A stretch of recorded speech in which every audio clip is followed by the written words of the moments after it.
தற்போதைய அண்மை தகவலாக பார்ப்பது பிப்ரவரி 23 முதல் மார்ச் 8 வரை வெல்லும் தமிழ் பெண்கள் என்ற பரப்புரையானது தொடங்க இருப்பதாக தற்போது திமுக தலைவர் முதலமைச்சர் மு.க.ஸ்டாலின் அறிவிப்பு வெளியிட்டிருக்கிறார். பெண்களுக்கான திட்டங்களையும் சாதனைகளையும் ஒவ்வொரு வீட்டிலும் உள்ள மகளிரிடம் எடுத்துச் சென்று சேர்ப்பதே இப்பரப்புரையின் நோக்கமாக இருக்க வேண்டும் என்று முதலமைச்சர் மு.க.ஸ்டாலின் அதில் குறிப்பிட்டிருக்கிறார். இப்பரப்புரையை வீடு வீடாக சென்று மேற்கொள்ளும் விதமாக ஒவ்வொரு வாக்குச்சாவடியிலும் 10 மகளிரை கொண்ட குழு உருவாக்கப்பட்டுள்ளதாகவும் தெரிவித்திருக்கிறார்.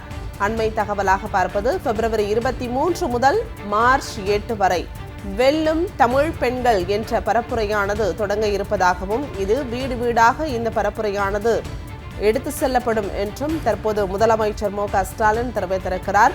பெண்களுக்கான திட்டங்களையும் சாதனைகளையும் ஒவ்வொரு வீட்டிலும் உள்ள மகளிரிடம் எடுத்துச் சென்று சேர்ப்பதே இப்பரப்புரையின் நோக்கமாக இருக்க வேண்டும் என்று திமுக தலைவர் முதலமைச்சர் மு.க.ஸ்டாலின் தெரிவித்திருக்கிறார். அண்மை தகவலாக பார்க்கிறோம்.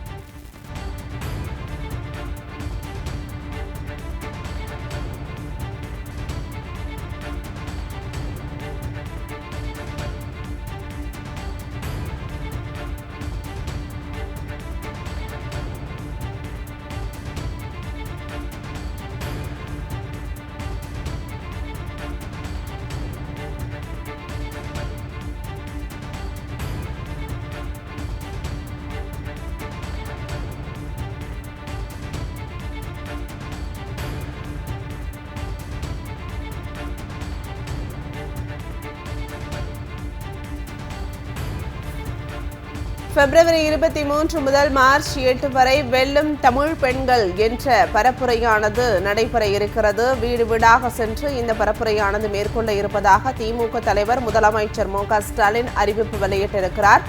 பெண்களுக்கான திட்டங்களையும் சாதனைகளையும் ஒவ்வொரு வீட்டிலும் உள்ள மகளிரிடம் எடுத்துச் சென்று சேர்ப்பதே இப்பரப்புரையின் நோக்கமாக இருக்க வேண்டும் என்றும் தெரிவித்திருக்கிறார். இப்பரப்புரையை வீடு வீடாக சென்று மேற்கொள்ளும் விதமாக ஒவ்வொரு வாக்குச்சாவடியிலும் 10 மகளிரை கொண்ட குழு உருவாக்கப்பட்டிருப்பதாகவும் தெரிவித்திருக்கிறார். வெல்லும் தமிழ் பெண்கள் பரப்புரைக்கான தொகுதி வாரியான பயிற்சி கூட்டத்தை பிப்ரவரி 20, 21 மற்றும் 22க்குள் நடத்தி முடித்திட வேண்டும் என்றும் முதலமைச்சர் அறிவுறுத்தியிருக்கிறார். கலைஞர் மகளிர் உரிமை தொகை திட்டத்தையே முடக்குவதற்கான ஒன்றிய பாஜக அடிமை அதிமுகவின் சூழ்ச்சிகளை முறியடித்துள்ளோம் என்றும் தெரிவித்திருக்கிறார்.